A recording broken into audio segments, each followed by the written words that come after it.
आपण सर्वच उत्सवप्रिय आहोत.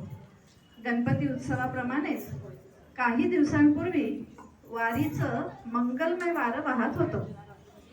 अनेक वर्षांपासून संत परंपरेतून आषाढी एकादशीला पंढरपुरी वारी चालते. हजारोंच्या संख्येने भाविक भक्त पायी चालत पंढरपुरापर्यंत जातात आणि मुखी असतो फक्त माऊलीचा ध्यास. वारी म्हणजे जणू आनंद सोहळाच. ना दमणूक, ना थकवा आणि ना वयाची तमा. सगळेच भक्तिरंगात तल्लीन होतात. अशाच या साऱ्या जणी, प्रत्येक जण भक्तिरसात नादावलेली, नामघोषात दंग झालेली, उत्साहाने भारावलेली तुमच्या आमच्या घरातली माऊली. पहा बरं हिच्याकडे, कशी आहे ही. जुन्या स्वतःची खंत नाही, जुन्या स्वतःची खंत नाही तर अभिमान असलेली नवी ही. नवी स्वप्ने, नवी ध्येये स्वतःला शोधणारी हवी हवीशी अशी ही. प्रसिद्ध गीतकार सुधीर फडके यांच्या विठू माऊली तू माऊली जगाची हे भक्तिगीत गात गात ज्यांनी आपलं आयुष्य सुरेल केलं, त्या सगळ्या जणी आता गुरु ठाकूर यांच्या आम्हा लेकरांची विठू माऊली यावर ठेका धरणार आहेत. मस्तकी चंदनाचा टिळा लागला माऊलीचा लळा. मस्तकी चंदनाचा टिळा लागला माऊलीचा लळा. टाळ मृदुंग हाती विना, टाळ मृदुंग हाती विना. मुखी विठ्ठल विठ्ठल म्हणा, मुखी विठ्ठल विठ्ठल म्हणा.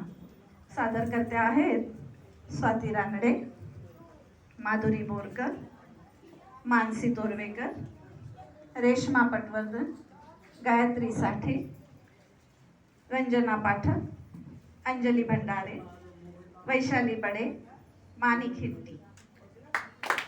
तर पाहूया माऊलीचा जयघोष.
म्हणणार